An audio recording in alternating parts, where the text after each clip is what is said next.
Alright, welcome to part 2 of the Hour of Code tutorial series.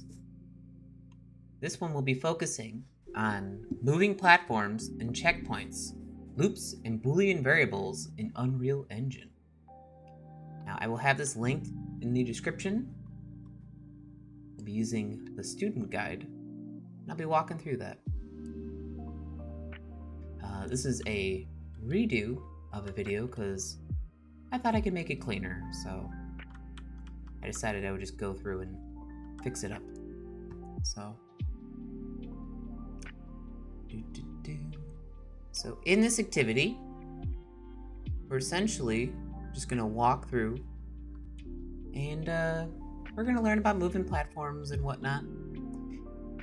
You probably want to come into this having done either the first hour of code activity, whether it's from the previous video or a different tutorial or something else. Or maybe you came here to troubleshoot an issue you bumped into elsewhere. But I hope this helps you. So we will start with actors added to. So kind of some important general tips to know. You'll probably want your play up here set to selected viewport and current camera location, because then you'll be able to very quickly spawn in where you need to go. Otherwise, you're going to start all the way over here, and that'll eat up a lot of your time. And we're also going to add something that'll save you a lot of time very shortly too. So if you go down here into your content browser and you go to blueprints, there's a BP checkpoint in here. Let's just drag that in. Now, to drag it in, I just clicked on it, dragged it in, super simple. I'm gonna hit E to rotate it. And if you'd like, you can also scale it. But W brings up the move it around. E will rotate it. R will scale it. You know what? I'm gonna lift it up a little. Make it a little bigger. And if you wanted to slam it right back down to the ground, just hit your N key. The red arrow above it shows what direction you would spawn if you died. So I will cross it. You notice it turns blue when I go over it. I'll die. And I face this way. You wouldn't want your player to face off to the left or something, because it's just not very intuitive and it slows down the gameplay that you're going for. Also, some really good shortcuts that you might want to know is if you hit 1, and this is just in this activity, but you could set this up yourself. You'll go to the very beginning. If you hit 2, you'll spawn all the way right here. And there's 1 for every activity. Activity 3 has a 3, 4 has a 4, 5 has a 5. But we are not that far yet. We're just on 2. So we've added our checkpoint. Now we are going to add moving platforms. I had a little bit of issues with this the past couple times I've gone through this. So I'm going to be very careful about how I do this. If I hit play right now, this platform will move. Rather it should. I'm going to double check real quick. Let's make sure, yeah. That platform moves. If I jump down in that pit, similar to what we set up in the previous tutorial, you'll die. So if you notice, it's a very smooth transition and a smooth transition back.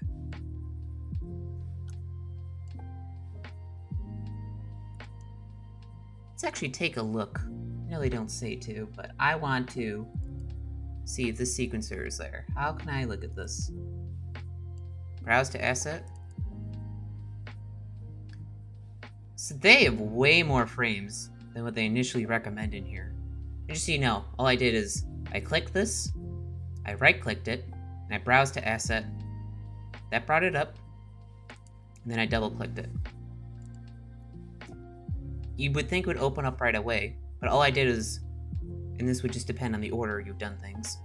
I went over to sequencer and it was here. If you'll notice, it's got 30 frames per second. This is a much larger window than what they use for the 120. So I'm probably actually going to use a similar window for mine so that it's much smoother.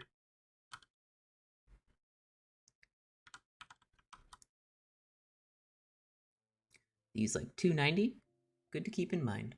Good to keep in mind. Okay. So we are going to want something very similar. I'm going to close this so that I get my own. Now I should be able to... Where is this in the level? The easiest way, find that. So I see it here. I should be able to hit S in the top right. Moving. Okay, so this is not currently in the level. Good, good. Let's delete it so we're all up to the same thing. Make sure it's empty. Cool.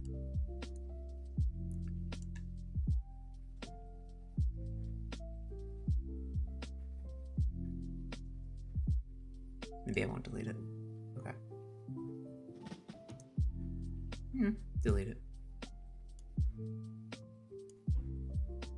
Might re-record this.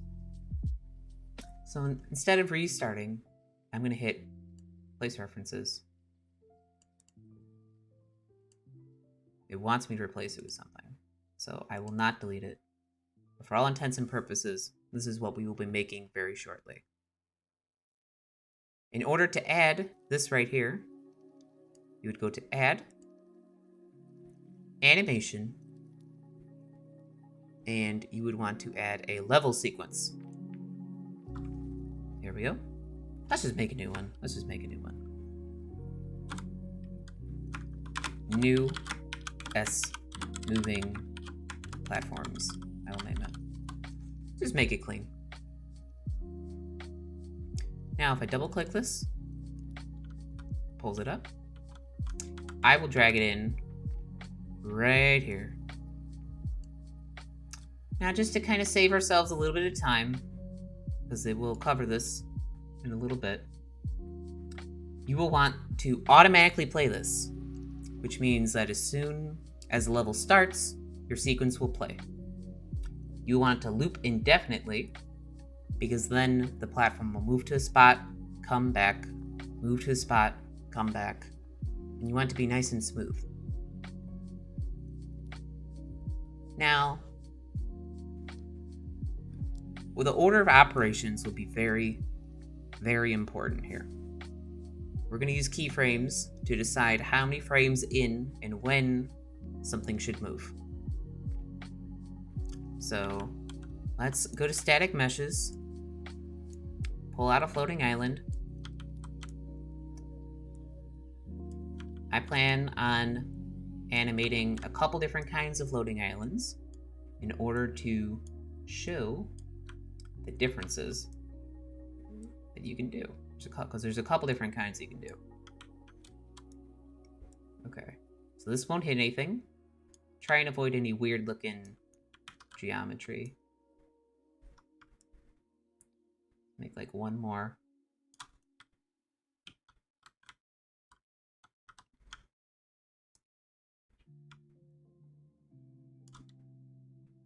And let's turn this one sideways. Here we go. And you can position these however you want. There's a lot of permutations you can do. So have fun with it, you know? If everything looks exactly the same, that's no fun. So we've got our 3 platforms in. I'll probably do just a couple, keep it simple. We'll do just 3, keep it simple. Now, in order to add all 3 to our sequencer, I will click sequencer. Now, click, control click, control click. And by the way, to duplicate these, all I was doing was clicking on an arrow, holding Alt, and dragging out. And if I even did it right now, it would make another 3 islands. I don't want that right now, though. In order to add all 3 of these actors to the sequence, I go to right-click, Actor, Add Current Selection. Now, I've got 3 actors in here. You will want to immediately click the key right here. It'll save you a lot of hassle, and it'll toggle on the auto keyframe function, which will create our keyframes automatically as we move our floating islands around in the level. Now, it will suggest to move your frames down. You are more than welcome to. I am actually going to move mine up to like 150 actually might be fine, but no, I want more.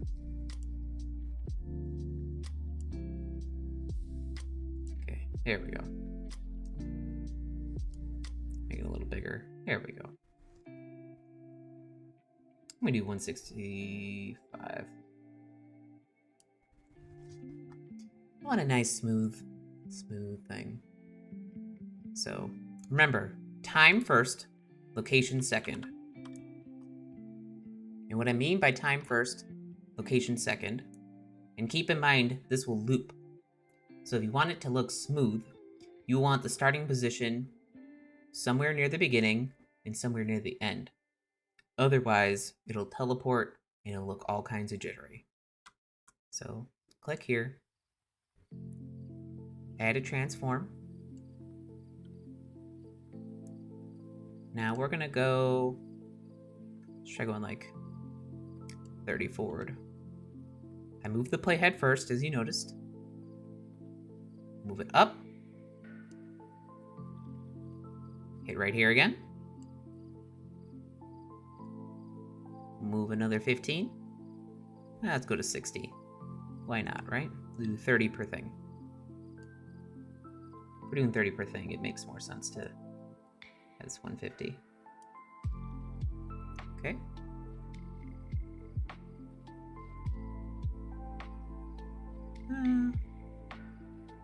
Yeah, 30. We'll do 30. It's half a second. Now, in order to see, starts down, moves up. I'm gonna have it stay up a little longer. And then, in order to copy it moving downward, I'll grab my keyframe over here with Control C, or you can right click copy. So, move your playhead.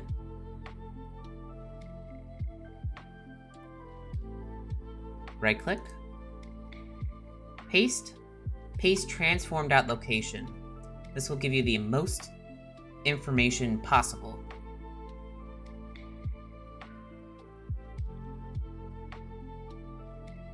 Make sure to add that new keyframe. Let's take a look. Goes up, goes down. All right.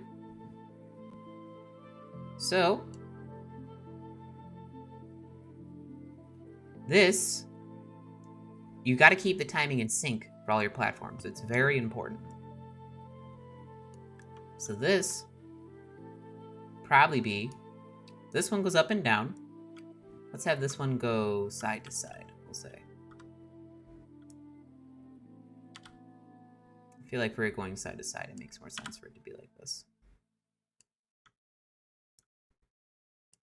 There we go. Okay.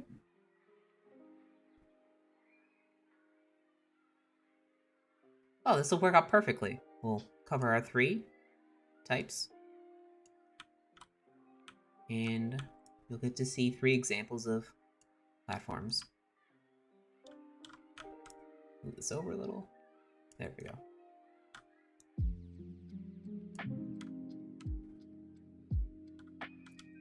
So we will want to move this platform from the left, where it is right now.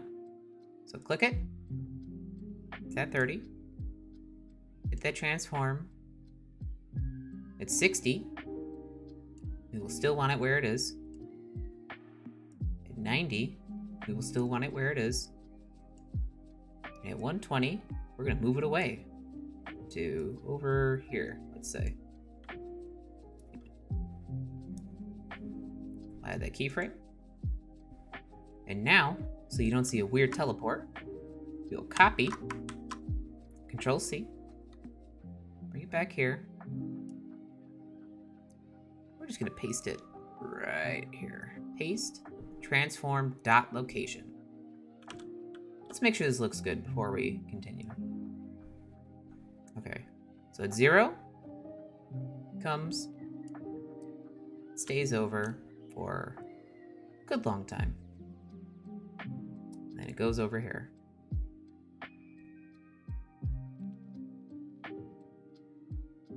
Now over here, you will not have a ton of time to, well, you'll have a decent amount. You'll have some time, but not a ton. Let's make this close so it's not too bad of a jump.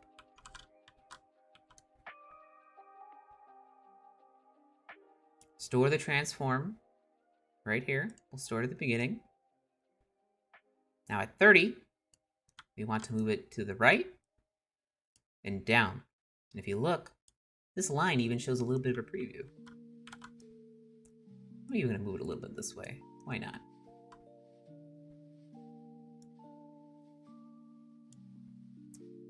I will hit this again. Let's see where everything else is at 60. Still there, okay.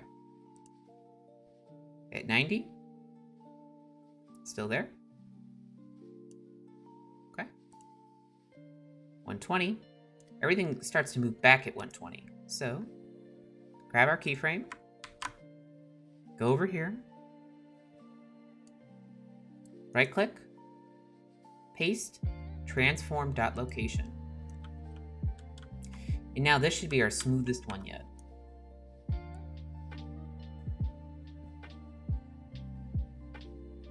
I think it'll work. By Jove, I think we've got it. So let's go here. Let's play test it. No early celebrations, right? Play. Current camera location. Cross that checkpoint. You want to make sure you can get to it from here as well. I got a good feeling about this one. This is the best I've had speed-wise with these yet. It took a little bit of tinkering. I've had some weird issues, but I hope these look better now. Now, on your own, you are welcome to add more kinds, but if you look, got up and down.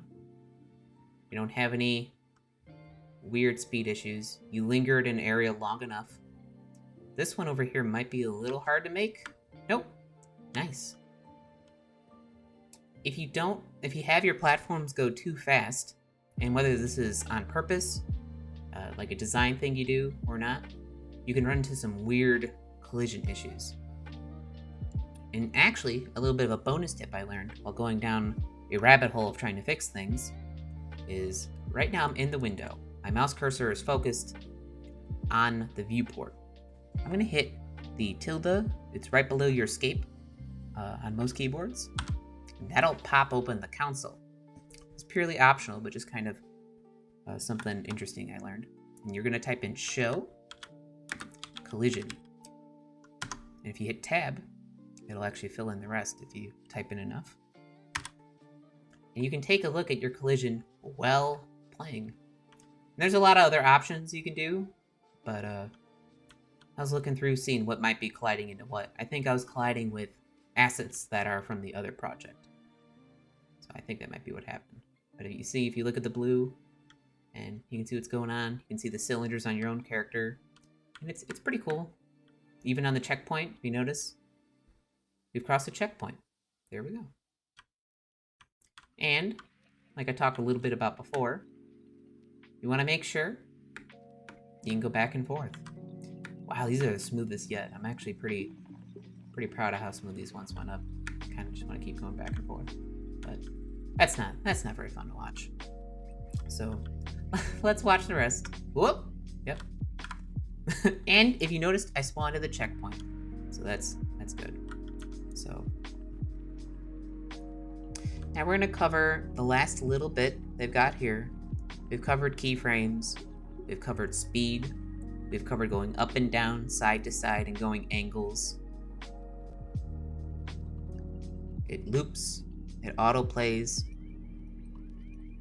I kept it all at 30 frames per second to keep it simple, which is just right here. And I'm gonna walk through the deep dive, a look at coding in Unreal Engine with Blueprint visual scripting. Now, visual scripting is a really interesting system. If you want to get to the blueprint they show, probably one of the easiest things you can do is find a checkpoint. What I'm going to do is click here. I'm going to right click it. And I'm going to browse to asset, which shows me where it is in here. Or if you just knew where it was, you could navigate that way. I will double click this and it'll open up the blueprint. And numerically, these are explained in order 1, 2, 3, 4, 5. So what I'm going to do is kind of walk through. So when the player crosses the collision sphere, the blueprint activates the event begin overlap node, which starts a chain of events. So basically, as soon as you walk over it, something will happen. Then in section 2, which is right here, by the way, to move around this, I'm just holding down the right click and moving my mouse or using the zoom wheel. Because I don't know if it explains how to navigate in here. I didn't see it from what I could tell. This is a Boolean branch. It's got a true and false statement. So it checks to see if the checkpoint has been activated. If it has, the code stops and nothing else happens. If not, then it sets a variable to true. Section 3 is it changes the color of the checkpoint. So if you notice, it uses these nodes to connect it. And if the player has gone over it, it'll change the color of the checkpoint. And you can make this whatever color you want. If it hasn't gone over it, it's not going to change the color. No reason. The fourth section will make a call to the game. And you can think of it like this. The checkpoint is an actor on a stage, an actor in your level. It needs to tell the game that the character just walked through it. To do this, it needs to make a call. This is known as casting in code language. Casting equals call, which equals talking to. So TLDR, the fourth part is telling the game your character just walked over the checkpoint and it stores that information. The game will then use that stored information to spawn the character back over the checkpoint. In the last part, plays a little sound effect. Now we've already done the extension activity. We added more complex animation sequences. We did longer keyframes to change the speed, give a little bit more of a generous delay. So, and of course have any creativity you want to here, but I figured I would outline the second one. A fun challenge you could do would be to add another, and make sure to always save often and frequently. A fun challenge you could do is to add another way to get there, but that would kind of bloat the video. So I might do that off camera, I might not, but I hope you found this video helpful and that I was able to boil down this information into a digestible source, because I know I learned a lot more in going through it with someone else, and I have a tendency to bump into weird issues. And I hate when you're watching a tutorial and they don't tell you about any of the weird issues. So I usually try and throw any info in there I can. So if this helped you, like and subscribe. I plan on doing all 5 parts, and depending how those do, I might even look at more beginner tutorials. So hope you have a good one. Goodbye.